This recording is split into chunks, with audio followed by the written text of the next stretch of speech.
Khamenei ಹತ್ಯೆ ಬಳಿಕವೂ Iran ಮೇಲೆ ಇಸ್ರೇಲ್ ದಾಳಿ ಮುಂದುವರೆಸಿದೆ. ಇರಾನ್ನ ಪರಮಾಣು ಕೇಂದ್ರದ ಮೇಲೆ ಇಸ್ರೇಲ್ ದಾಳಿ ಮಾಡಿದೆ. ಈ ದಾಳಿಯಲ್ಲಿ ನಟಂಜ ಪರಮಾಣು ಕೇಂದ್ರಕ್ಕೆ ಹಾನಿಯಾಗಿದೆ ಅಂತ ಇರಾನ್ ರಾಯಭಾರಿ ಅಧಿಕೃತವಾಗಿ ಮಾಹಿತಿಯನ್ನು ನೀಡಿದೆ.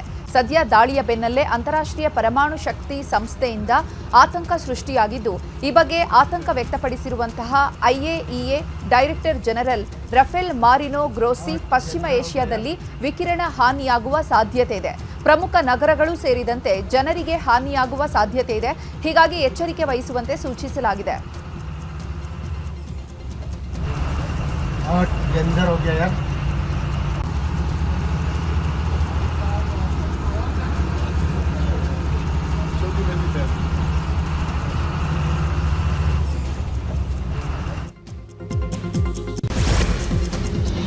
ಇನ್ನು ಇಸ್ರೇಲ್ ಅಮೆರಿಕ ದಾಳಿಗೆ ಪ್ರತಿಯಾಗಿ ಇರಾನ್ ಕೂಡ ನಿರಂತರವಾಗಿ ದಾಳಿ ಮಾಡ್ತಾ ಇದ್ದು, ಸೌದಿ ಅರೇಬಿಯಾದ ಅರಾಮ್ಖೋ ತೈಲ ಸಂಸ್ಕರಣಾ ಘಟಕದ ಮೇಲೆ ಡ್ರೋನ್ ದಾಳಿ ನಡೆಸಿವೆ.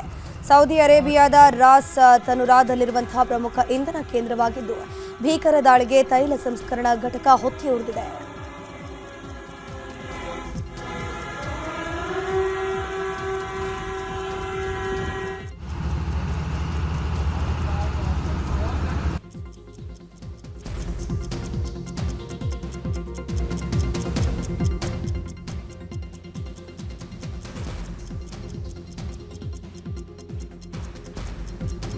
ಇನ್ನು ಅಮೆರಿಕದ ರಾಯಭಾರಿ ಕಚೇರಿ ಮೇಲೂ ಇರಾನ್ ದಾಳಿಯನ್ನು ನಡೆಸಿದೆ. ಕುವೈತ್ನಲ್ಲಿರುವಂತಹ ಕಚೇರಿ ಮೇಲೆ ಶಾಹೀದ್ 136 ಡ್ರೋನ್ ಮೂಲಕ ದಾಳಿ ಮಾಡಿರುವ ಶಂಕೆ ಇದ್ದು, ದಾಳಿಯಿಂದಾಗಿ ಕಚೇರಿ ಧ್ವಂಸವಾಗಿದೆ. ಅಲ್ಲದೆ ಕುವೈತ್ ನಾಗರಿಕರಿಗೆ ಎಚ್ಚರದಿಂದ ಇರುವಂತೆ ಸೂಚನೆಯನ್ನು ನೀಡಲಾಗಿದೆ. ಇರಾನ್ ಮೇಲೆ ಅಮೆರಿಕ ಇಸ್ರೇಲ್ ಜಂಟಿ ದಾಳಿ ಹಿನ್ನೆಲೆ ಇರಾನ್ನ ವಾಯು ನೆಲೆಯನ್ನ ಅಮೆರಿಕ ಧ್ವಂಸಗೊಳಿಸಿದೆ. ಇರಾನ್ ಕ್ಷಿಪಣಿ ಅಡಗು ತಾಣವನ್ನು ನಾಶ ಮಾಡಿದೆ. B-2 ಬಾಂಬರ್ ಮತ್ತು ಸೂಸೈಡ್ ಡ್ರೋನ್ ಬಳಸಿ ಇರಾನ್ ಪ್ಯಾಲಿಸ್ಟಿಕ್ ಕ್ಷಿಪಣಿ ಸಾಗಿಸ್ತಾ ಇದ್ದಂತಹ ಟ್ರಕ್ ಧ್ವಂಸ ಮಾಡಿದೆ. ಇನ್ನು ಇರಾನಿನ ಕ್ಷಿಪಣಿಗಳ ಮೇಲೆ 2000 ಪೌಂಡ್ ಬಾಂಬ್ ಹಾಕಿದ್ದು, ಕ್ಷಿಪಣಿಗಳ ನೆಲೆಯನ್ನೇ ನಾಶಪಡಿಸಿದೆ.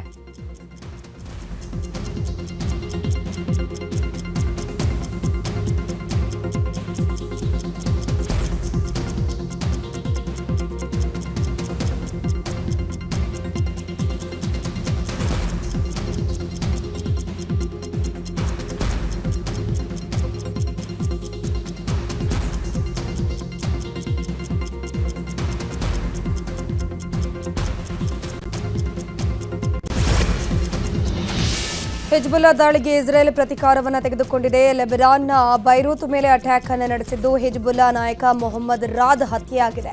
ಲೆಬನಾನ್ ಸಂಸತ್ತಿನಲ್ಲಿ ಹತ್ಯೆ ಮಾಡಲಾಗಿದ್ದು, ಬೈರೂತ್ನ ದಕ್ಷಿಣ ಭಾಗವನ್ನು ಗುರಿಯಾಗಿಸಿ ಪ್ರಬಲ ದಾಳಿ ಮಾಡಿದ್ದು, ದಾಳಿಯಲ್ಲಿ ಹಿಜ್ಬುಲ್ಲಾ ನಾಯಕ ಸೇರಿದಂತೆ 31 ಜನರು ಸಾವನ್ನಪ್ಪಿದ್ದು, 149 ಮಂದಿಗೆ ಗಾಯಗಳಾಗಿದೆ. ಖಮೇನಿ ಹತ್ಯೆಯ ಪ್ರತೀಕಾರಕ್ಕೆ ಇರಾನ್ ಮುಂದಾಗಿದ್ದು, ಇಸ್ರೇಲ್ ಸೇರಿದಂತೆ ಅಮೆರಿಕ ವಾಯು ನೆಲೆ ಮೇಲೆ ದಾಳಿ ನಡೆಸಿದೆ. ಕುವೈತ್ನ ಅಮೆರಿಕ ಸೇನಾ ನೆಲೆ ಮೇಲೆ ದಾಳಿ ಮಾಡಿದೆ. ಇದರ ಜೊತೆಗೆ ಜೆರುಸೆಲೆಂ ಮತ್ತು ಅಬುದಾಬಿ, ಮನಾಮಾ, ದುಬೈ ಮೇಲೂ ಕೂಡ ದಾಳಿ ಮಾಡಿದ್ದು, ದೋಹಾದಲ್ಲಿ ಪ್ರಬಲ ಸ್ಫೋಟದ ಸದ್ದು ಕೇಳಿ ಬಂದಿದೆ. ಕುವೈತ್ನಲ್ಲಿ F-15 ವಿಮಾನವನ್ನ ಇರಾನ್ ಹೊಡೆದುರುಳಿಸಿದೆ. ಪೈಲಟ್ ಅದೃಷ್ಟವಶಾತ್ ಪ್ರಾಣಾಪಾಯದಿಂದ ಪಾರಾಗಿದ್ದಾರೆ. ಒಂದೆಡೆ 15 ವಿಮಾನ ಬೆಂಕಿ ಹೊತ್ತಿಕೊಂಡಿದ್ದು ನೆಲಕ್ಕುರುಳುತ್ತಿದೆ. ಮತ್ತೊಂದೆಡೆ ಪ್ಯಾರಾಚೂಟ್ ಮೂಲಕ ಪೈಲಟ್ ಜಿಗಿದು ಪ್ರಾಣ ಉಳಿಸಿಕೊಂಡಿದ್ದಾರೆ. ಈ ಎರಡೂ ದೃಶ್ಯಗಳು ಸ್ಥಳೀಯರ ಮೊಬೈಲ್ಗಳಲ್ಲಿ ಸೆರೆಯಾಗಿವೆ. ಖಮೇನಿ ಹತ್ಯೆ ಬಳಿಕ ರೊಚ್ಚಿಗೆದ್ದಿರುವಂತಹ ಇರಾನ್ ಮತ್ತು ಇಸ್ರೇಲ್ ಅಮೆರಿಕಾಗೆ ವಾರ್ನಿಂಗ್ ಅನ್ನು ಕೊಟ್ಟಿದೆ. ಇರಾನ್ನ ಭದ್ರತಾ ಮುಖ್ಯಸ್ಥ ಅಲಿ ಲಾರಿಜಾನಿ ಎಕ್ಸ್ನಲ್ಲಿ ಪೋಸ್ಟ್ ಹಾಕಿದ್ದು, ಅಮೆರಿಕ ಅಧ್ಯಕ್ಷ ಟ್ರಂಪ್ ಈಗ ಭಯದಲ್ಲಿದ್ದಾರೆ. ಅಮೆರಿಕದ ಸೈನಿಕರ ಸಾವು ನೋವಿನ ಆತಂಕವಿದೆ. ಇರಾನ್ ರಾಷ್ಟ್ರವು ತನ್ನನ್ನು ತಾನು ರಕ್ಷಣೆ ಮಾಡಿಕೊಳ್ತಿದೆ. ಇರಾನ್ನ ಸಶಸ್ತ್ರ ಪಡೆಗಳು ಯುದ್ಧ ಆರಂಭ ಮಾಡಿಲ್ಲ. ನಾವು ಆಕ್ರಮಣ ಶುರು ಮಾಡಿದ್ರೆ ಇನ್ನಷ್ಟು ಹಾನಿಯಾಗುತ್ತೆ ಅಂತ ಅಮೆರಿಕಾಗೆ ಖಡಕ್ ವಾರ್ನಿಂಗ್ ಕೊಟ್ಟಿದೆ. ಅಮೆರಿಕ ಅಧ್ಯಕ್ಷ ಡೊನಾಲ್ಡ್ ಟ್ರಂಪ್ರನ್ನ ಕೊಲ್ಲಲು ಖಮೇನಿ ಯತ್ನಿಸಿದ ಅನ್ನುವಂತಹ ಅನುಮಾನ ಮೂಡಿದೆ. ಖಾಸಗಿ ಸುದ್ದಿ ಸಂಸ್ಥೆಯೊಂದರ ಪ್ರತಿನಿಧಿ ಜೊತೆ ಟ್ರಂಪ್ ಮಾತನಾಡಿದ್ದಾರೆ ಎನ್ನಲಾಗಿದ್ದು, ಖಮೇನಿ ತನ್ನನ್ನ ಕೊಲ್ಲಲು 2 ಬಾರಿ ಪ್ರಯತ್ನಿಸಿದ್ದಾರೆ. ಆತ ನನ್ನನ್ನ ಕೊಲ್ಲೋ ಮೊದಲು ನಾವು ಆತನನ್ನ ಕೊಂದು ಹಾಕಿದ್ವಿ ಅಂತ ಟ್ರಂಪ್ ಹೇಳಿದ್ದಾರೆ ಅಂತ ಸುದ್ದಿ ಸಂಸ್ಥೆಯ ಪ್ರತಿನಿಧಿ ಹೇಳಿಕೊಂಡಿದ್ದಾರೆ. 2024ರಲ್ಲಿ ಟ್ರಂಪ್ ಕೊಲೆಗೆ ಸಂಚು ರೂಪಿಸಲಾಗಿತ್ತು ಎಂಬ ಅಮೆರಿಕ ಇಂಟೆಲಿಜೆನ್ಸ್ ವಾದಕ್ಕೆ ಇದು ಪುಷ್ಟಿ ನೀಡುವಂತಿದೆ. ದುಬೈ ಪ್ರವಾಸಕ್ಕೆ ತೆರಳಿ ದುಬೈನಲ್ಲಿ ಸಿಲುಕಿರುವ ಬಳ್ಳಾರಿ ನಗರದ ಶಾಸಕ ನಾರಾ ಭರತ್ ರೆಡ್ಡಿ ದುಬೈನಲ್ಲಿ ಸೇಫ್ ಆಗಿರುವುದಾಗಿ ಮಾಹಿತಿಯನ್ನು ಕೊಟ್ಟಿದ್ದಾರೆ. ವಿಡಿಯೋ ಮೂಲಕ ಮಾಹಿತಿಯನ್ನು ಹಂಚಿಕೊಂಡ ಶಾಸಕ ಭರತ್ ರೆಡ್ಡಿ, ದುಬೈನಲ್ಲಿ ಯುದ್ಧ ಪರಿಸ್ಥಿತಿ ಹಿನ್ನೆಲೆ ನಮ್ಮ ಹಿತೈಷಿಗಳು, ಸ್ನೇಹಿತರು ಸಾವಿರಾರು ಸಂಖ್ಯೆಯಲ್ಲಿ ಕರೆ ಮಾಡ್ತಿದ್ದಾರೆ. ಯಾರು ಆತಂಕಕ್ಕೆ ಒಳಗಾಗೋದು ಬೇಡ, ನಾನು ಸುರಕ್ಷಿತವಾಗಿದ್ದೀನಿ. ಬಳ್ಳಾರಿಯಿಂದ 35 ಜನ ದುಬೈ ಪ್ರವಾಸಕ್ಕೆ ಬಂದಿದ್ರು. ಅವರೆಲ್ಲರೂ ಕೂಡ ಸೇಫ್ ಆಗಿದ್ದಾರೆ. ಅವರೆಲ್ಲರ ಜೊತೆ ನಿರಂತರವಾಗಿ ಸಂಪರ್ಕದಲ್ಲಿದ್ದು ಏನು ವ್ಯವಸ್ಥೆ ಬೇಕೋ ಎಲ್ಲವೂ ಮಾಡಿದ್ದೀವಿ. ವಿಮಾನ ಹಾರಾಟ ಆರಂಭವಾದ ಕೂಡಲೇ ವಾಪಸ್ ತಾಯ್ನಾಡಿಗೆ ಮರಳುತ್ತೀವಿ ಅಂತಂದ್ರು. ಕಳೆದ 2 ದಿನದಿಂದ ನನಗೆ ಸಾವಿರಾರು ಸಂಖ್ಯೆಯಲ್ಲಿ ನಮ್ಮ ಸ್ನೇಹಿತರು, ದೇಶಗಳು ಎಲ್ಲರೂ ಕರೆಯನ್ನು ಮಾಡಿ ಈ UAE ಕ್ರೈಸಿಸಲ್ಲಿ ತಾವು ಸಿಲುಕಿದ್ದೀರಂತೆ, ತಾವು ಯಾವ ರೀತಿಯಲ್ಲಿದ್ದೀರಿ, ತಾವು ಸುರಕ್ಷಿತವಾಗಿದ್ದೀರಾ ಅಂತೇಳಿ ತಮ್ಮ ಆತಂಕವನ್ನು ವ್ಯಕ್ತಪಡಿಸ್ಕೊಂಡ್ರು ನನ್ನ ಹತ್ರ. ನಾನು ಎಲ್ಲರಿಗೂ ಹೇಳಕ್ಕೆ ಇಚ್ಛೆ ಪಡ್ತೀನಿ, ಯಾರೂ ಆತಂಕಕ್ಕೊಳಗಾಗೋದು ಬೇಡ. ನಾನು ಸುರಕ್ಷಿತವಾಗಿದ್ದೀನಿ, ನಮ್ಮ ಕುಟುಂಬ ಸುರಕ್ಷಿತವಾಗಿದೆ. ಅದರ ಜೊತೆಗೆ ಬಳ್ಳಾರಿಯಿಂದ ಏನು 35 ಜನ ದುಬೈ ಪ್ರವಾಸಕ್ಕೆ ಬಂದಿದ್ದರು ಅವರೆಲ್ಲರೂ ಸುರಕ್ಷಿತವಾಗಿದ್ದಾರೆ, ನಮ್ಮ ಕಾಂಟ್ಯಾಕ್ಟಲ್ಲಿ. ಇನ್ನು ಅಬುಧಾಬಿಯಲ್ಲಿ ತುಮಕೂರು ಮೂಲದ ಯುವಕ ಶಶಿಕುಮಾರ್ ಸಿಲುಕಿದ್ದಾರೆ. ಕಳೆದ 5-6 ವರ್ಷದಿಂದ ದುಬೈನಲ್ಲೇ ಶಶಿಕುಮಾರ್ ಇದ್ದು, ದುಬೈನ ಪರಿಸ್ಥಿತಿ ಗೊತ್ತಾಗ್ತಾ ಇದ್ದಂತೆ ತಂದೆ ಮಹದೇವಯ್ಯ ಹಾಗೂ ಪತ್ನಿ ಗಗನ ಶಶಿಕುಮಾರ್ಗೆ ವಿಡಿಯೋ ಕಾಲ್ ಮಾಡಿ ವಿಚಾರಣೆಯನ್ನ ನಡೆಸಿದ್ದಾರೆ. ಈ ವೇಳೆ ಶಶಿಕುಮಾರ್ ಯುದ್ಧದ ಭೀತಿ ಇಲ್ಲ, ಆತಂಕ ಪಡಬೇಡಿ ಅಂತ ಕುಟುಂಬಸ್ಥರಿಗೆ ಧೈರ್ಯ ಹೇಳಿದ್ದಾರೆ. ಇನ್ನು ಇದೇ ವಿಚಾರವಾಗಿ ನ್ಯೂಸ್ 18 ಶಶಿಕುಮಾರ್ ಪತ್ನಿ ಮತ್ತು ತಂದೆ ಮಾತನಾಡಿದ್ದಾರೆ. ಇರಾನ್ ಇಸ್ರೇಲ್ ಯುದ್ಧದ ಬಿಸಿ ಬಹರೇನ್ಗೂ ತಟ್ಟಿದೆ. ಹೀಗಾಗಿ ಮೈಸೂರು ಜಿಲ್ಲೆಯ ಆಗಿರುವಂತಹ ಲಿಂಗರಾಜು ಬಹರೇನ್ನಲ್ಲಿ ಸಿಕ್ಕಾಕೊಂಡಿದ್ದು ನಮಗೆ ರಕ್ಷಣೆ ನೀಡುವಂತೆ ಅಳಲು ತೋರ್ಕೊಂಡಿದ್ದಾರೆ. ನಮ್ಮನ್ನು ರಕ್ಷಣೆ ಮಾಡುವಂತೆ ಪ್ರಧಾನಿ ಮೋದಿಗೆ ಮನವಿಯನ್ನು ಮಾಡಿಕೊಂಡ್ರು.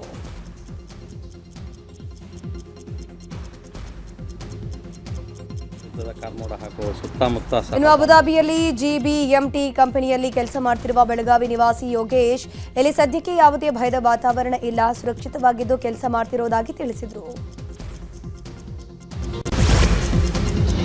ಇಸ್ರೇಲ್ ಇರಾನ್ ವಾರ್ ವಿಚಾರವಾಗಿ ಬೆಂಗಳೂರಿನಲ್ಲಿ ಮಾತನಾಡಿದ ಸಚಿವ ಕೃಷ್ಣ ಬೈರೇಗೌಡ, ರಾಜ್ಯದ ನಿವಾಸಿಗಳು ಮಿಡಲ್ ಈಸ್ಟ್ನಲ್ಲಿ ಸಿಲುಕಿದ್ದಾರೆ. ಅವರ್ಯಾರೂ ಆತಂಕ ಪಡುವ ಅವಶ್ಯಕತೆ ಇಲ್ಲ. ಈಗಾಗಲೇ ನಾವು ಅವರಿಗೆ ಸ್ಪಂದನೆ ನೀಡ್ತಾ ಇದ್ದೇವೆ.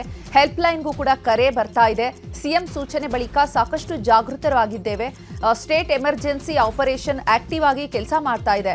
ವಿಮಾನ ಹಾರಾಟ ಆರಂಭ ಆದ ಕೂಡಲೇ ವಿಶೇಷ ವಿಮಾನ ಅಥವಾ ಬೇರೆ ವಿಮಾನದ ವ್ಯವಸ್ಥೆಯನ್ನ ಮಾಡಲಾಗುತ್ತದೆ. ಇನ್ನೊಂದು ವಾರದಲ್ಲಿ ಕನ್ನಡಿಗರನ್ನ ಕರೆತರುವ ಕೆಲಸ ಆಗಲಿದೆ ಅಂತ ಹೇಳಿದ್ದಾರೆ. ಇನ್ನು ಇದೇ ವಿಚಾರವಾಗಿ ಸಚಿವ ಸತೀಶ್ ಜಾರಕಿಹೊಳಿ, ಮಹಾದೇವಪ್ಪ, ಎ ಮಂಜು ಕೂಡ ಪ್ರತಿಕ್ರಿಯಿಸಿದ್ದಾರೆ. ನಿಷೇಧ ಆಗಿದೆ.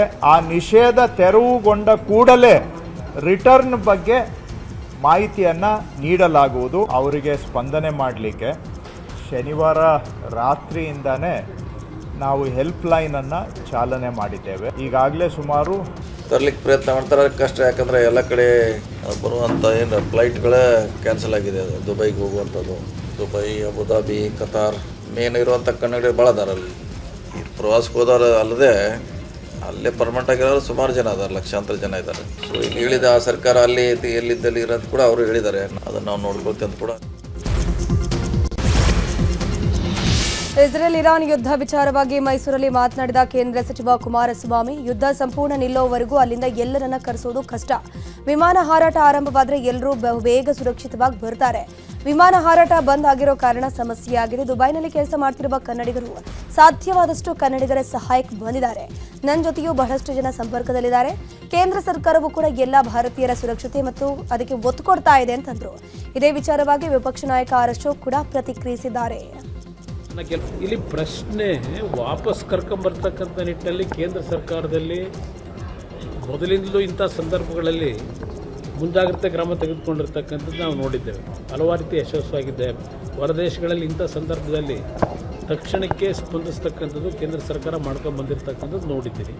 ನಮ್ಮ ವಿಮಾನಗಳ ಹಾರಾಟಗಳು ಶುರುವಾದರೆ ಬಹುಶಃ ಎಲ್ಲರನ್ನು ತರ್ತಕ್ಕಂಥದ್ದು ಸಮಸ್ಯೆ ಏನಿಲ್ಲ. ಆದರೆ ಹಲವಾರು ಭಾಗದಲ್ಲಿ ಕನ್ನಡಿಗರು ಇವತ್ತು ಏನು ಉದ್ಯೋಗ ಮಾಡ್ತಾ ಇದ್ದಾರೆ. ಇವತ್ತು ಬೆಳಗ್ಗೆನೂ ಸಹ ನನ್ನ ಕೆಲವು ಸ್ನೇಹಿತರು ಫೋನ್ ಮಾಡಿದರು, ನೀವು ಏನು ಗಾಬರಿ ಆಗೋದು ಬೇಕಾಗಿಲ್ಲ, ಅವ್ರಿಗೆಲ್ಲರಿಗೂ ನಾವು ಊಟ ತಿಂಡಿ ವ್ಯವಸ್ಥೆಗಳನ್ನು ಮಾಡಿದ್ದೇವೆ ಅಂತಕ್ಕಂಥ ಕೆಲವು ಸ್ನೇಹಿತರುಗಳು ಬೆಳಗ್ಗೆನೂ ನನ್ನ ಜೊತೆ ಚರ್ಚೆ ಮಾಡ್ತಾಯಿದ್ರು. ದುಬೈನಲ್ಲಿ ಹೆಚ್ಚಿನ ಕನ್ನಡಿಗರು ಕೆಲಸದಲ್ಲಿದ್ದಾರೆ. ಅದರಿಂದ ನಮ್ಮ ದೇಶಕ್ಕೂ ಇದರಿಂದ ಯುದ್ಧ ನಿಲ್ಲಬೇಕು ಅನ್ನೋದು ಈಗಾಗಲೇ ಪ್ರಧಾನಿ ನರೇಂದ್ರ ಮೋದಿಯವರು ಹೇಳಿದ್ದಾರೆ, ನಮ್ಮ ಪಾರ್ಟಿನೂ ಹೇಳಿದ್ದಾರೆ. ಯುದ್ಧನೇ ಸೊಲ್ಯೂಷನ್ ಅಲ್ಲ ಅಂತೇಳಿ. ಮತ್ತು ನಮ್ಮ ಯಾರ್ಯಾರು ಸಿಕ್ಕಾಕ್ಕೊಂಡಿದ್ದಾರೆ, ನಮ್ಮ ದೇಶದವರು, ನಮ್ಮ ಕನ್ನಡಿಗರು, ಅವರೆಲ್ಲ ಸೇಫ್ಟಿಯಾಗಿ ಇರೋ ರೀತಿ ನರೇಂದ್ರ ಮೋದಿಯವರು ಈಗಾಗಲೇ ಆ ದೇಶದ ಪ್ರಧಾನಿಗಳ ಜೊತೆ ಅಲ್ಲಿ ಅಧಿಕಾರಿಗಳ ಜೊತೆ ಮಾತಾಡಿದ್ದಾರೆ. ನಮಗೆ ನಮ್ಮ ದೇಶದ ಅದರಲ್ಲೂ ಕನ್ನಡಿಗರ ಪ್ರಾಣ ಮತ್ತು ಅವರ ಸೇಫ್ಟಿ ಭಾಳ ಇಂಪಾರ್ಟೆಂಟು. ಆ ದೃಷ್ಟಿಯಿಂದ ನರೇಂದ್ರ ಮೋದಿಯವರು ಕೇಂದ್ರ ಸರ್ಕಾರ ಇವ್ರನ್ನ ಸೇಫ್ಟಿಯಾಗಿ ವಾಪಸ್ ತರ್ತಾರೆ ಅನ್ನೋ ವಿಶ್ವಾಸ ನಮಗೂ ಇದೆ. ನಾವು ಕೂಡ ಪಾರ್ಟಿ ಲೆವೆಲಲ್ಲಿ ಇದನ್ನು ಕೇಂದ್ರದ ನಾಯಕರ ಗಮನಕ್ಕೆ ತರ್ತೀವಿ. Iran supreme leader Ali Khamenei ಹತ್ಯೆಯನ್ನ ಖಂಡಿಸಿ ಶಿವಮೊಗ್ಗದಲ್ಲಿ ಪ್ರತಿಭಟನೆ ಮಾಡಲಾಗ್ತಾ ಇದೆ. ನಗರದ ಜಿಲ್ಲಾಧಿಕಾರಿ ಕಚೇರಿ ಮುಂಭಾಗ ಅಂಜುಮನ್ ಎ ಫೈಜಾನ್ ಎ ಹುಸೈನಿ ಸಂಘಟನೆಯ ನೇತೃತ್ವದಲ್ಲಿ ಖಮೇನಿ ಹತ್ಯೆಯನ್ನ ಖಂಡಿಸಿ ಹೋರಾಟ ಮಾಡ್ತಿದ್ದಾರೆ. ಅಮೆರಿಕ ಮತ್ತು ಇಸ್ರೇಲ್ ಜಂಟಿಯಾಗಿ ನಡೆಸಿದ ಭೀಕರ ವೈಮಾನಿಕ ದಾಳಿಯನ್ನ ಖಂಡಿಸಿದ್ದಾರೆ. ಕಪ್ಪು ಬಾವುಟ ಮತ್ತು ರಾಷ್ಟ್ರಧ್ವಜವನ್ನ ಹಿಡಿದು ಅಮೆರಿಕ ಅಧ್ಯಕ್ಷ ಡೊನಾಲ್ಡ್ ಟ್ರಂಪ್ ವಿರುದ್ಧ ಘೋಷಣೆಗಳನ್ನು ಕೂಗಿ ಆಕ್ರೋಶ ಹೊರಹಾಕಿದ್ದಾರೆ.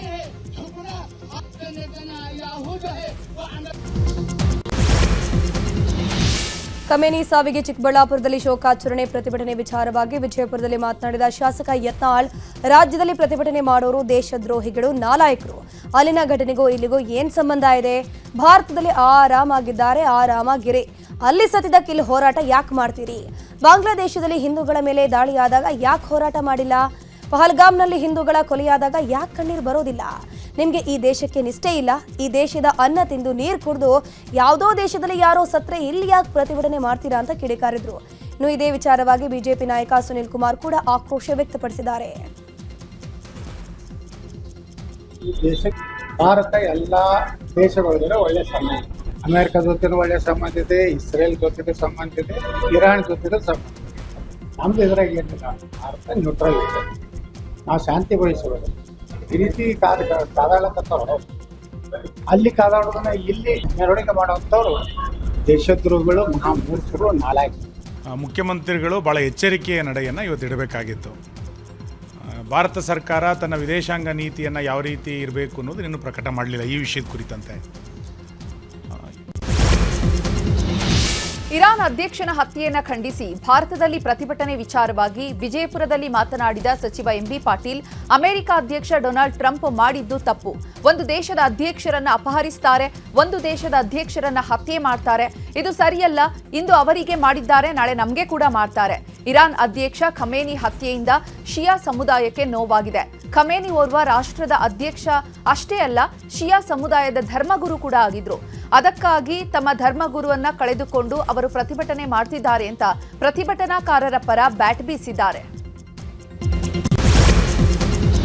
ಸಿಎಂ ಡಿಸಿಎಂ ಜೊತೆಗೆ ರಣದೀಪ್ ಸಿಂಗ್ ಸುರ್ಜೇವಾಲಾ ಸಭೆ ವಿಚಾರದ ಬಗ್ಗೆ ಸಚಿವ ಸತೀಶ್ ಜಾರಕಿಹೊಳಿ ಪ್ರತಿಕ್ರಿಯಿಸಿದ್ದಾರೆ. ದಾವಣಗೆರೆಯಲ್ಲಿ ಮಾತನಾಡಿರುವ ಅವರು, ನಮ್ಮ ಪಕ್ಷದ ಉಸ್ತುವಾರಿ ಕಾರ್ಯದರ್ಶಿ ಸಭೆ ಮಾಡಬಹುದು, ಇಲ್ಲಿ ಬಂದಾಗ ಮಾತನಾಡಿಯೇ ಮಾತನಾಡ್ತಾರೆ. ಈಗ ಹೇಳಲಿಕ್ಕೆ ನಮ್ಮ ಕಡೆ ಏನು ಇಲ್ವೇ ಇಲ್ಲ. ಎಲ್ಲರ ಆಗ್ರಹ ಒಂದೇ, ಬೇಗ ಸಮಸ್ಯೆ ಕ್ಲಿಯರ್ ಆಗಬೇಕು. ಬಜೆಟ್ ಆದ್ಮೇಲೆ ಮಾಡ್ತಾರಾ ಇಲ್ವಾ ಅದನ್ನ ಕ್ಲಿಯರ್ ಮಾಡಬೇಕು ಅಂತಂದ್ರು. ಗೊತ್ತಿಲ್ಲ, ಏನು ಮೀಟಿಂಗ್ ಮಾಡ್ಬೋದಲ್ಲ, ಮತ್ತು ಅವ್ರು ನಮ್ಮ ಉಸ್ತುವಾರಿ ಕಾರ್ಯದರ್ಶಿಗಳು. ಸೊ ಯಾವುದೇ ಸಮಯ ರೆಗ್ಯುಲರ್ ಡೈಲಿ ಮೀಟಿಂಗ್ ಆಗ್ತಾನೆ ಫೋನಲ್ಲಿ. ಮತ್ತು ರಾಜ್ಯದಲ್ಲಿ ಅಧಿಕಾರ ಹಂಚಿಕೆ ವಿಚಾರದ ಬಗ್ಗೆ ಸಚಿವ doctor H C Mahadevappa silent ಆಗಿದ್ದಾರೆ. ಮೈಸೂರಲ್ಲಿ ಮಾತನಾಡಿರೋ ಅವರು, ನಾನು ಯಾರ ಬಗ್ಗೆಯೂ ಯಾವುದ್ರ ಬಗ್ಗೆಯೂ ಮಾತನಾಡೋದಿಲ್ಲ. ಯಾರು ನನ್ನ ಬಗ್ಗೆ ಏನೇ ಹೇಳಿಕೆ ಕೊಡಲಿ ಅವ್ರ ಬಗ್ಗೆ ನಾನು ಉತ್ತರ ಕೊಡೋದಿಲ್ಲ. ಪಕ್ಷದ ವಿಚಾರವನ್ನು ಹೈಕಮಾಂಡ್ ತೀರ್ಮಾನ ಮಾಡುತ್ತೆ, ಬೇರೆ ವಿಚಾರಗಳು ನನಗೆ ಗೊತ್ತಿಲ್ಲ ಅಂತಂದ್ರು. ಇನ್ನು ಇದೇ ವಿಚಾರವಾಗಿ ಶಾಸಕ ಬಾಲಕೃಷ್ಣ ಕೂಡ ರಿಯಾಕ್ಷನ್ ನೀಡಿದ್ದಾರೆ. ಕಾಂಗ್ರೆಸ್ ಕುರ್ಚಿ ಫೈಟ್ ವಿಚಾರವಾಗಿ ಮಾತನಾಡಿದ ವಿಪಕ್ಷ ನಾಯಕ ಅಶೋಕ್, ಈ ಸರ್ಕಾರ ಹೆಚ್ಚು ದಿನ ಇರೋದಿಲ್ಲ, ಅಷ್ಟು ಕಚ್ಚಾಟ ನಡೀತಾ ಇದೆ. ಸಾಲ ಮಾಡೋದ್ರಲ್ಲಿ ಕರ್ನಾಟಕ ಸರ್ಕಾರ 2ನೇ ಸ್ಥಾನವನ್ನ ಹೊಂದಿದೆ. ಕಾಂಗ್ರೆಸ್ ಒಡೆದ ಮನೆಯಾಗಿದೆ. ಸರ್ಕಾರವನ್ನ ದಿವಾಳಿ ಹಂತಕ್ಕೆ ತಂದು ನಿಲ್ಲಿಸಿದ್ದಾರೆ ಅಂತ ಕಿಡಿಕಾರಿದ್ದಾರೆ. ಇನ್ನು ಇದೇ ವಿಚಾರವಾಗಿ ಸುನಿಲ್ ಕುಮಾರ್ ಕೂಡ ಪ್ರತಿಕ್ರಿಯಿಸಿದ್ದಾರೆ. ಆಗಲೇ ಕಾಂಗ್ರೆಸ್ ಒಂದು ಒಡೆದ ಮನೆ, ಜಗಳ ನಿಂತಿಲ್ಲ. ಈಗಾಗಲೇ ಧಮಕಿ ಹಾಕೋದು ಕೂಡ ರಾಜಾರೋಷವಾಗಿ ಬೀದಿಯಲ್ಲಿ ಧಮಕಿಗಳನ್ನು ಹಾಕ್ತಾ ಇದ್ದಾರೆ. ನನಗನ್ಸ್ತತೆ ಈ ಸರ್ಕಾರ ಭಾಳ ದಿನ ಉಳಿಯಲ್ಲ ಅನ್ನೋ ರೀತಿ ಕಾಣ್ತಾ ಇದೆ. ಸರ್ಕಾರದ ಕಾಲಘಟ್ಟ ಮುಗಿತಾ ಇರೋದಕ್ಕೆ ಈಗೆಲ್ಲ ಈ ರೀತಿ ಶಾಸಕರು, ಕಾಂಗ್ರೆಸ್ ಶಾಸಕರಲ್ಲಿ 3-4 ಗುಂಪುಗಳಿಗೆ ಇವತ್ತು ಸಮಾಧಾನ ಇಲ್ಲ. ಆಡಳಿತದ ಬಗ್ಗೆ ಸಮಾಧಾನ ಇಲ್ಲ, ನಾಯಕತ್ವದ ಬಗ್ಗೆ ಸಮಾಧಾನ ಇಲ್ಲ, ಕಾಂಗ್ರೆಸ್ಸಿನ ಹಿರಿಯ ನಾಯಕರ ಧೋರಣೆಯ ಬಗ್ಗೆಯೂ ಕೂಡ ಯಾವುದೇ ರೀತಿಯಾದ ಸಮಾಧಾನಗಳಿಲ್ಲ. ಹಾಗಾಗಿ ಒಂದು ಗುಂಪು ವಿದೇಶಕ್ಕೆ ಹೋಗಿದೆ, ಇನ್ನೊಂದು ಗುಂಪು ರೆಸಾರ್ಟಲ್ಲಿದೆ, ಇನ್ನೊಂದು ಗುಂಪು ಬೇರೆ ಬೇರೆ ಮನೆಗಳಲ್ಲಿ ಮೀಟಿಂಗ್ಗಳನ್ನು ಮಾಡ್ತಾ ಇದೆ. ಅಧಿಕಾರ ಹಸ್ತಾಂತರ ವಿಚಾರದ ಬಗ್ಗೆ ಮೈಸೂರಲ್ಲಿ ಮಾತನಾಡಿದ ಕೇಂದ್ರ ಸಚಿವ ಎಚ್ ಡಿ ಕುಮಾರಸ್ವಾಮಿ ಹೊಸ ಬಾಂಬ್ ಒಂದನ್ನು ಸಿಡಿಸಿದ್ದಾರೆ. ಎಲ್ಲ ಸರ್ಕಾರದಲ್ಲೂ ಫೋನ್ ಟ್ಯಾಪಿಂಗ್ ಇತ್ತು, ಈಗಲೂ ಫೋನ್ ಟ್ಯಾಪಿಂಗ್ ಇದೆ. ಇವತ್ತಿನ ಸರ್ಕಾರದಲ್ಲಿ ಅದು ಎಷ್ಟು ಹೆಚ್ಚಾಗಿದೆ ಅನ್ನೋದು ಅವರನ್ನೇ ಕೇಳಬೇಕು. ಅವರದ್ದೇ ಶಾಸಕರ ಮೇಲೆ ಅವರದ್ದೇ ಸಚಿವರು ಗುಪ್ತಾಚಾರಿಕೆ ಮಾಡ್ತಿರೋದು ಇದೇ ಮೊದಲು ಅಂತಂದ್ರು. ನಾನು ಅವರ ಪಕ್ಷದ ಶಾಸಕರುಗಳು ಅವ್ರ ಪಕ್ಷದ ನಾಯಕರುಗಳ ಬಗ್ಗೆ ಇಂಟೆಲಿಜೆನ್ಸ್ ಮುಖಾಂತರ ಮಾಹಿತಿ ಸಂಗ್ರಹ ಮಾಡ್ತಾ ಇರತಕ್ಕಂಥದ್ದು ಬಹುಶಃ ರಾಜ್ಯದಲ್ಲಿ ಇದು ದೊಡ್ಡ ಮಟ್ಟದಲ್ಲಿ ಮೊದಲನೇ ಬಾರಿ ಪ್ರಾರಂಭ ಆಗಿದೆ. ಇವ್ರ ಮೇಲೆ ಅವ್ರ ಮೇಲೆ, ಯಾಕೆಂದರೆ ಇಂಟೆಲಿಜೆನ್ಸ್ನಲ್ಲೂ ಈಗ ಮುಖ್ಯಮಂತ್ರಿ ಆಗಬೇಕು, ಕುರ್ಚಿ ಕೊಡಿ ಅಂತ ಕೇಳ್ತಕ್ಕಂಥ ಜೊತೆನೂ ಇದ್ದಾರೆ. ಈಗ ಮುಖ್ಯಮಂತ್ರಿನ ಉಳಿಸ್ಬೇಕು ಅಂತಕ್ಕಂಥ ಒಂದು ವಿಂಗು ಇದೆ. ಎರಡೂ ಕಡೆಯಿಂದ ಇಂಟೆಲಿಜೆನ್ಸ್ ನಡೀತಾ ಇರ್ತದೆ. ಆದರೆ ನನಗಿರ್ತಕ್ಕಂಥ ಬೀದರ್ನಲ್ಲಿ ಮತ್ತೊಮ್ಮೆ ಕಾಂಗ್ರೆಸ್ ಸಚಿವರು ಮತ್ತು ಬಿಜೆಪಿ ಶಾಸಕರ ಮಧ್ಯೆ ಭೂಮಿ ಪೂಜೆ ವಾರ್ ನಡೆದಿದೆ. ಜಿಲ್ಲಾ ಉಸ್ತುವಾರಿ ಸಚಿವ ಈಶ್ವರ ಖಂಡ್ರೆ ಮತ್ತು ಹುಮನಾಬಾದ್ ಬಿಜೆಪಿ ಶಾಸಕ ಸಿದ್ದು ಪಾಟೀಲ್ ಮಧ್ಯೆ ಜಟಾಪಟಿ ನಡೆದಿದೆ. ಕಾಮಗಾರಿ ಭೂಮಿ ಪೂಜೆಗೆ ಬಂದಿದ್ದಂತಹ ಈಶ್ವರ ಖಂಡ್ರೆ ಕಾರಿನ ಮುಂದೆ ಕೂತು ಶಾಸಕ ಸಿದ್ದು ಪಾಟೀಲ್ ಪ್ರತಿಭಟನೆ ಮಾಡಿದ್ದಾರೆ. ಈಗಾಗಲೇ ಭೂಮಿ ಪೂಜೆ ನೆರವೇರಿಸಿದಂತಹ ಕಾಮಗಾರಿಗೆ ಪುನಃ ಭೂಮಿ ಪೂಜೆ ಮಾಡ್ತಾ ಇರೋದನ್ನ ಸಿದ್ದು ಪಾಟೀಲ್ ಖಂಡಿಸಿದ್ದಾರೆ. ಬೀದರ್ ಜಿಲ್ಲೆಯ ಚಿಟಗುಪ್ಪ ತಾಲೂಕಿನ ಹಿಪ್ಪರಗಿ ಗ್ರಾಮದಲ್ಲಿ ಈ ಘಟನೆ ನಡೆದಿದೆ. ಭೂಮಿಯ ಹಕ್ಕಿಗಾಗಿ ಮುಳುಗಡೆಯ ಸಂತ್ರಸ್ತರು ಪ್ರತಿಭಟನೆ ಮುಂದುವರೆಸಿದ್ದಾರೆ. ಶಿವಮೊಗ್ಗದ ನೂತನ ಸಿಗಂದೂರು ಸೇತುವೆ ಬಂದ್ ಮಾಡಿ ಮಲೆನಾಡು ರೈತ ಹೋರಾಟ ಸಮಿತಿ ನೇತೃತ್ವದಲ್ಲಿ ಪ್ರತಿಭಟನೆ ಮಾಡಲಾಯಿತು. ಸಮಿತಿ ಅಧ್ಯಕ್ಷ ಶ್ರೀನಿವಾಸ್ ನೇತೃತ್ವದಲ್ಲಿ ಪ್ರತಿಭಟನೆ ಮಾಡ್ತಾ ಇದ್ದು, ಸೇತುವೆಗಿಂತ ನಮಗೆ ಭೂಮಿ ಹಕ್ಕು ಮುಖ್ಯ, ಭೂಮಿ ಹಕ್ಕು ನೀಡುವಂತೆ ರೈತರು ಪಟ್ಟು ಹಿಡಿದಿದ್ದಾರೆ. ಬೆಂಗಳೂರಲ್ಲಿ ಇತ್ತೀಚಿನ ದಿನಗಳಲ್ಲಿ ಹುಸಿ ಬಾಂಬ್ ಇಮೇಲ್ಗಳ ಸಂಖ್ಯೆ ಹೆಚ್ಚಾಗ್ತಾ ಇದೆ. ಪಾಸ್ಪೋರ್ಟ್ ರೀಜನಲ್ ಕಚೇರಿಗೆ ಹುಸಿ ಬಾಂಬ್ ಇಮೇಲ್ ಬಂದಿದೆ. ತಮಿಳು ಭಾಷೆಯಲ್ಲಿ ಕಿಡಿಗೇಡಿಗಳು ಮೇಲ್ ಮಾಡಿದ್ದಾರೆ. ಕಸಬ್ ನೇಣು ಹಾಕಿದ ನಿಮಗೆ ಬಿಡೋದಿಲ್ಲ, ಕೆಲ ಹೊತ್ತಲ್ಲೇ ಕಚೇರಿಯಲ್ಲೇ ಸ್ಫೋಟಕ ಇದ್ದು ಬ್ಲಾಸ್ಟ್ ಆಗಲಿದೆ ಅಂತ ಸಂದೇಶ ಕಳಿಸಿದ್ದಾರೆ. ತಕ್ಷಣ ಕಚೇರಿಯ ದೈನಂದಿನ ಕಾರ್ಯವನ್ನು ನಿಲ್ಲಿಸಿ ಪರಿಶೀಲನೆ ನಡೆಸಲಾಗಿದೆ. ಇನ್ನು ಈ ಘಟನೆಗೆ ಸಂಬಂಧಪಟ್ಟಂತೆ ಕೋರಮಂಗಲ ಪೊಲೀಸರು ತನಿಖೆ ಮುಂದುವರೆಸಿದ್ದಾರೆ. ಬೆಂಗಳೂರು ಶುಚಿತ್ವ ರಾಯಭಾರಿಗಳಾಗಿ ಮೂವರನ್ನ ನೇಮಕ ಮಾಡಲಾಗಿದೆ. ಪದ್ಮಶ್ರೀ ಪುರಸ್ಕೃತೆ ಮಂಜಮ್ಮ ಜೋಗತಿ, ನಟ ಅನಿರುದ್ಧ ಜತ್ಕಾರ್ ಹಾಗೂ ಸಾಮಾಜಿಕ ಕಾರ್ಯಕರ್ತ ಅರುಣ್ ಪೈ ಶುಚಿತ್ವ ರಾಯಭಾರಿಗಳಾಗಿ ಆಯ್ಕೆಯಾಗಿದ್ದಾರೆ. ಬೆಂಗಳೂರು ಘನತ್ಯಾಜ್ಯ ನಿರ್ವಹಣಾ ಸಂಸ್ಥೆಯಿಂದ ನೇಮಕ ಆದೇಶ ಜಾರಿಯಾಗಿದೆ. ಕಸ ವಿಲೇವಾರಿ, ವಿಂಗಡಣೆ ಹಾಗೂ ಸ್ವಚ್ಛತೆ ಅರಿವು ಮೂಡಿಸುವ ನಿಟ್ಟಿನಲ್ಲಿ ರಾಯಭಾರಿಗಳನ್ನು ನೇಮಿಸಲಾಗಿದೆ. ಉತ್ತರ ಕನ್ನಡ ಜಿಲ್ಲೆಯ ಕೈಗಾದಲ್ಲಿರುವಂತಹ ಅಣು ವಿದ್ಯುತ್ ಕೇಂದ್ರದ 5ನೇ ಮತ್ತು 6ನೇ ಘಟಕಗಳ ಕಾಂಕ್ರೀಟೀಕರಣಕ್ಕೆ ಚಾಲನೆ ನೀಡಲಾಗಿದೆ. ಅಣುಶಕ್ತಿ ಆಯೋಗದ ಅಧ್ಯಕ್ಷ ಅಜಿತ್ ಕುಮಾರ್ ಮೊಹಾಂತಿ 5 ಮತ್ತು 6ನೇ ಘಟಕದ ಕಾಂಕ್ರೀಟೀಕರಣಕ್ಕೆ ಚಾಲನೆಯನ್ನು ನೀಡಿದ್ದಾರೆ. 700 ಮೆಗಾವ್ಯಾಟ್ ಸಾಮರ್ಥ್ಯದ ಹೊಸ ಘಟಕಗಳಿಗೆ ಚಾಲನೆ ನೀಡಿದ್ದು 2030ರೊಳಗೆ ಪೂರ್ಣಗೊಳ್ಳಲಿದೆ. ಕೈಗಾ ಅಣು ವಿದ್ಯುತ್ ಯೋಜನೆಯಿಂದ ಸ್ಥಳೀಯರಿಗೆ ಉದ್ಯೋಗಾವಕಾಶ ಮತ್ತು ಅಭಿವೃದ್ಧಿಗೆ ಉತ್ತೇಜನ ನೀಡಲಾಗಿದೆ.